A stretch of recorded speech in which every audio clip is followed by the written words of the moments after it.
तो कहानी शुरू होती है कोरिया के पुराने दौर से, जहाँ पर एक लड़की को बादशाह यी हॉन के दरबार में लाया जाता है। मुहाफिज कहते हैं, बादशाह सलामत, यही है वो लड़की जिसको आपने बुलाया था। सबको यकीन होता है कि बादशाह उसे सजाए मौत सुना देगा, लेकिन सब हैरान हो जाते हैं जब बादशाह कहता है, इसी लड़की ने एक अनोखा सा खाना बनाकर मुझे हैरान कर दिया था और अब सज़ा के तौर पर इसको शाही किचन की हेड शेफ़ बनाया जाता है। ये सुनकर जी योंग सोचती है कि मुझे बस ज़िंदा रहना है और यहाँ से वापस जाना है। और इसके बाद ही जी योंग हमें बताती है कि वो 2025 से बिलोंग करती है, यानी कि वो इस ज़माने की है ही नहीं। और इसके बाद जी योंग हमें बताती है कि वो आखिर यहाँ तक पहुँची कैसे। तो फ्लैशबैक में हमें दिखाया जाता है कि जी योंग एक फ्रेंच कुकिंग कंपटीशन में पार्टिसिपेट कर रही होती है, लेकिन अचानक से उसका स्टोव काम करना बंद कर देता है। लेकिन जी योंग हार नहीं मानती और कंपटीशन के रूल्स के खिलाफ जाकर कुछ घास फूस जलाकर आग जलाती है और वक्त पर खाना तैयार कर लेती है। वो एक स्टेक बनाती है जो पुराने ज़माने में बादशाहों को शाही खाने के तौर पर दिया जाता था, और उसका स्टेक इतना मज़ेदार बनता है कि वो कंपटीशन जीत कर एक फ्रेंच 3 स्टार रेस्टोरेंट की हेड शेफ़ बन जाती है। कंपटीशन के बाद वो एक खुशखबरी देने के लिए अपने फ़ादर को फ़ोन करती है, तो उसके फ़ादर कहते हैं कि वापसी पर आते हुए वो उनके एक प्रोफेसर दोस्त से एक बुक रिसीव करती हुई आए। जियोंग पैकेज लेती है और कोरिया की फ़्लाइट में बैठ जाती है, लेकिन उसके बाद ही उसके साथ वाला पैसेंजर उस पर कॉफ़ी गिरा देता है। जियोंग वॉशरूम में जाकर बुक को बचाने की कोशिश करती है क्योंकि उस पर कॉफ़ी लग चुकी होती है, लेकिन बुक को साफ़ करते हुए जब उसकी नज़र पड़ती है तो उसको लगता है कि ये एक पुरानी रेसिपी बुक है और वो उसको थोड़ा बहुत पढ़ना शुरू कर देती है। वो बुक के स्टार्ट वाला सेंटेंस पढ़ लेती है जिस पर लिखा होता है कि अगर तो ये मेरी लवर पढ़ रही है तो आई विश कि वो मेरे पास वापस आ जाए। और उसी वक्त आसमान पर सूरज ग्रहण होता है। अचानक से किताब चमकने लगती है और जी योर एक भंवर में खींच ली जाती है। जब उसकी आंख खुलती है तो वो जंगल में एक जाल में लटकी हुई होती है। दूसरी तरफ हमें दिखाया जाता है कि बादशाह यी हॉन उसी वक्त शिकार पर होता है। वो एक हिरन मार देता है तो उसका ख़ास आदमी उसे ख़बरदार करता है कि पिछली बार भी जंगल में जो बगावत करने वाले लोग आए थे उन्होंने हम पर हमला कर दिया था, तो हमें वापस महल जाना चाहिए। लेकिन बादशाह उसकी बात इग्नोर कर देता है। महल में बादशाह की दादी क्वीन डोगर और उसकी जितनी भी बीवियां होती हैं वो परेशान होती हैं कि आखिर बादशाह सूरज ग्रहण के वक्त शिकार पर क्यों गया हुआ है, क्योंकि कोरियन कल्चर में अगर सूरज ग्रहण के वक्त एक कल्चरल इवेंट जिसमें बादशाह अगर ना हो तो उसके पीछे गिनुया यानी कि एक फ़ीमेल घोस्ट पड़ जाती है। खैर ये बात बादशाह को उसके आदमी भी बताते हैं, लेकिन बादशाह शिकार से वापस जाने के मूड में बिल्कुल भी नहीं होता। जंगल में जियोंग जाल में फंसी हुई होती है और इसी दौरान जियोंग लोमड़ी का पीछा करते हुए तीर चलाता है और गलती से जियोंग का जाल कट जाता है। जियोंग ज़मीन पर आ गिरती है। किंग जियोंग के अजीब से गेटअप को देखकर समझता है कि ये वही ग्विन्यो यानी कि फीमेल घोस्ट है जिसके बारे में उसे बताया गया है, तो वो उसको एरो से टारगेट करने लग जाता है। जियोंग उससे डर कर वहाँ से भागती है और एक पहाड़ी के एंड पर पहुँचकर रुक जाती है। किंग दोबारा से उस पर निशाना तान लेता है तो वो उसे डराने के लिए अपने पर्स से एक इलेक्ट्रिक शॉक डिवाइस निकाल लेती है और उसे कहती है कि वो उस पर पावरफुल इलेक्ट्रिक शॉक यूज़ करेगी अगर उसने अपना एरो पीछे ना किया तो। लेकिन किंग को ऑब्वियसली नहीं पता होता कि वो क्या कह रही है, तो वो उसकी बात को इग्नोर कर देता है।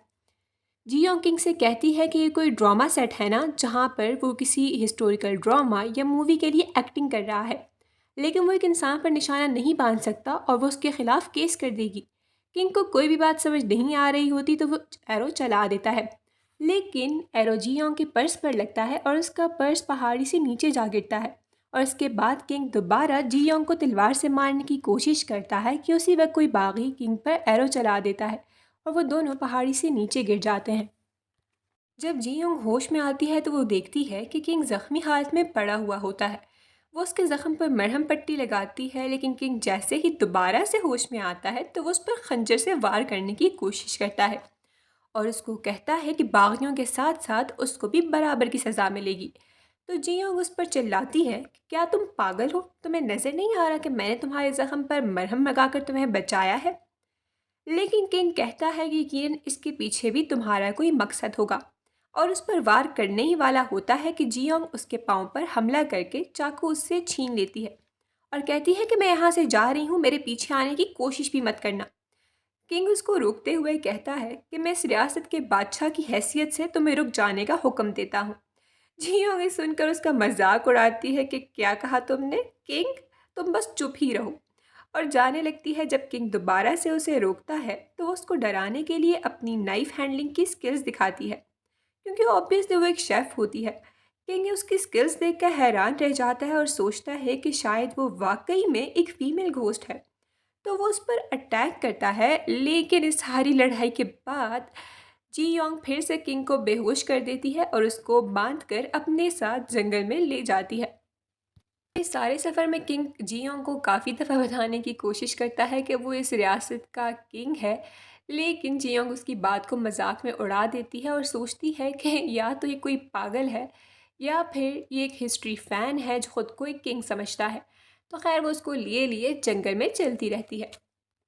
इसी दौरान महल में एक और किरदार सामने आता है जिसका नाम है कांगमुकचू, जो बादशाह की कम दर्जे की बीवी यानी कि एक मिस्ट्रेस है। और बाकी तमाम मिस्ट्रेसेस को लगता है कि बादशाह के इस घमंडी रवैये की जिम्मेदार वही है। फ्लैशबैक में हमें पता चलता है कि 7 साल पहले कांगमुकचू एक रईस को कत्ल करने के जुर्म में जेल में थी, जिसे उसकी माँ ने उसको बेचा था। तब शहजादा जहसान ने उससे एक मुआहदा किया था कि अगर वो बादशाह का एतमाद जीत कर उसके साथ वफादार रहेगी तो वो उसकी सज़ा कम कर देगा। और उसके बाद से ही कांगमुकजू ने बादशाह का एतमाद जीत कर उसको अपनी मुट्ठी में कर लिया था। अब दूसरी तरफ जंगल में बादशाह और जियोंग बहस करते हुए आगे बढ़ते हैं और एक ऐसे इलाके में आ जाते हैं जहाँ बहुत सी खाली झोंपड़ियाँ होती हैं। बादशाह वहाँ झोंपड़ी के दरवाजे को ठोकर मारकर खोलता है तो जियोंग उससे कहती है कि बेशक तुम एक पागल इंसान हो, लेकिन तुम्हें किसी के घर में ऐसे बगैर इजाज़त के दाखिल नहीं होना चाहिए। तो बादशाह उसे कहता है कि पूरा मुल्क ही मेरा है और मेरी मर्ज़ी कि मैं जहाँ पे भी जाना चाहूँ मैं जा सकता हूँ, और वैसे भी इन झोंपड़ियों में कोई भी नहीं रहता क्योंकि मैंने ये झोंपड़ियाँ अपने शिकार के लिए खाली करवा रखी हैं। खैर जियोंग इसकी किसी बात को सीरियसली नहीं लेती और झोंपड़ी के अंदर आ जाती है। अब वो अपने कपड़ों में बहुत ज़्यादा इरिटेट हो रही होती है तो उसको झोंपड़ी में कुछ पुराने ज़माने के कपड़े मिलते हैं, तो वो उन कपड़ों में चेंज कर लेती है और उसके बाद आकर वो बादशाह से बैठ के कुछ देर बातें करती है, जिसमें वो उससे कहती है कि अगर तुम्हें हिस्ट्री में इतना ही ज़्यादा इंटरेस्ट है तो मैं तुम्हें एक ऐसे बादशाह के बारे में बताती हूँ जो कोरियन हिस्ट्री में सबसे ज़्यादा जालिम था। उसने एक पूरा गांव अपने शिकार के लिए खाली करवा दिया था और वहाँ पे वो लोगों को रहने नहीं देता था। और इसके बाद ही उसने मुल्क में चेहोंग शुरू किया था। चेहोंग एक ऐसी तहरीक थी जिसमें मुल्क की तमाम तर औरतों को बादशाह के दरबार में लाया जाता था ताकि बादशाह उनमें से अपनी पसंद की लड़कियां चूज़ कर सके।